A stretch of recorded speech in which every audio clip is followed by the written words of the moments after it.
I'm Robert Estrin. You're watching livingpianos.com. Today I'm going to show you how to make memorization easier.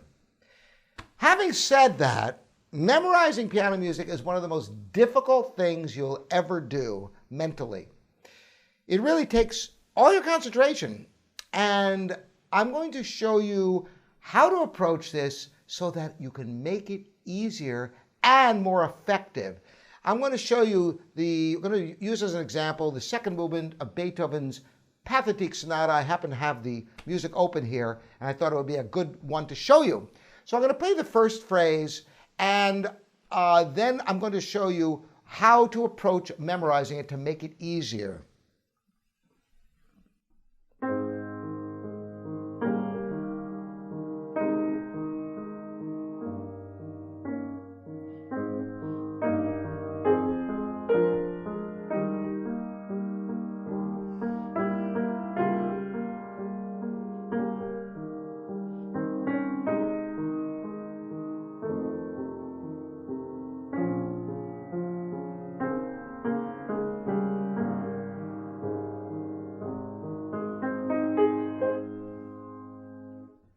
So let's say you sit down and you figure, that's a good amount to learn. So you play it over and over and over again until you kind of get it.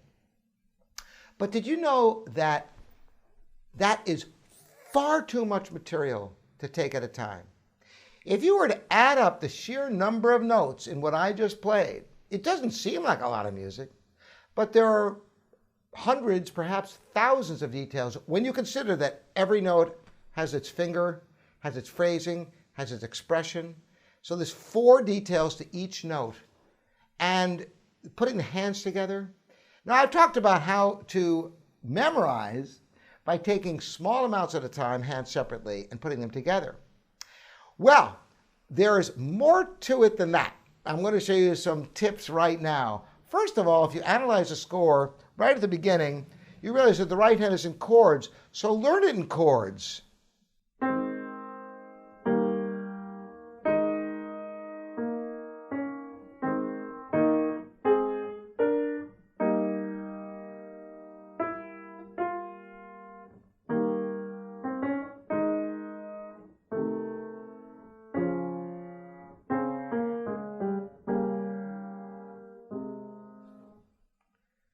Now, if I were learning this, believe it or not, I wouldn't take half that amount.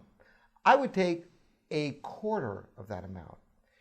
Sometimes you can learn one hand, let's say 4 measures, but then when you put the hands together, chop it in half and just do 2 hands, 2 measures when you're putting the hands together.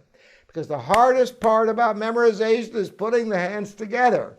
So let's say you learn the first line of music.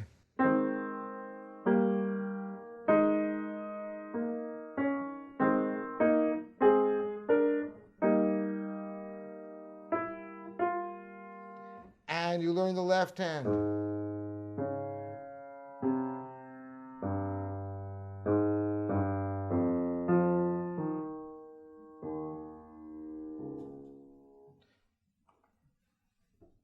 I think that's too much.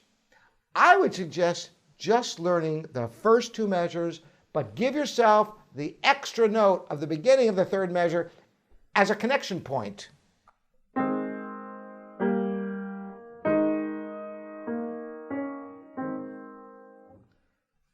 That's plenty of material, believe it or not. How long will it take you to learn that? Not so long. Now, you might have gone through the first 2 lines of this, 8 measures, and played it over and over again for 30 minutes, for 45 minutes, for an hour. But you know what? You'll never quite get it because you don't give yourself the opportunity to really study the infinitesimally small details that you can master in just a few minutes. Those first 2 measures in chords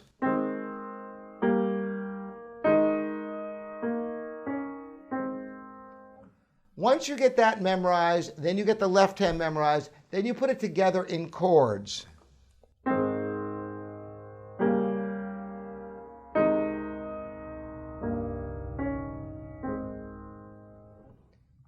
The next step would be to play the right hand alone the way it's written.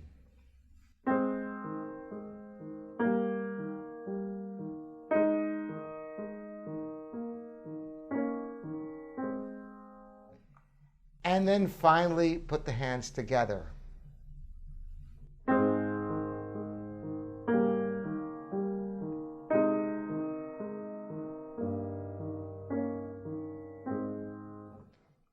And then, if you like, you can reward yourself and play it with the pedal, which is literally the last thing you do in your practice. Now, if you have trouble delineating the melody from the 16th notes in the right hand, you can practice with articulations, playing with a light finger staccato on the 16th notes to train your hand which notes are accompaniment and which notes are melody.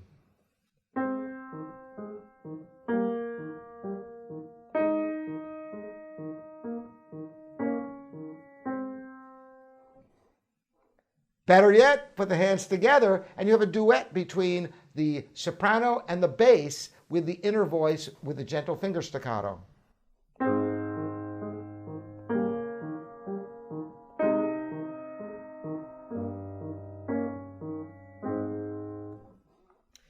If you learn just 2 measures, or if you learn 4 measures hands separately and then put together just 2 measures at a time, you give yourself a fighting chance to really perfect your music as you go. Plus, since you're not overwhelming yourself, you can sustain a longer, productive practice. So remember to cut things in half, learn less at a time, and don't use the pedal until the very end of the process, so that you can hear what's there and develop the best fingering in your playing. So those are some memorization tips for you. I hope it helps you. If you've got others, leave them in the comments here at livingpianos.com, your online resource. Thanks so much for joining me.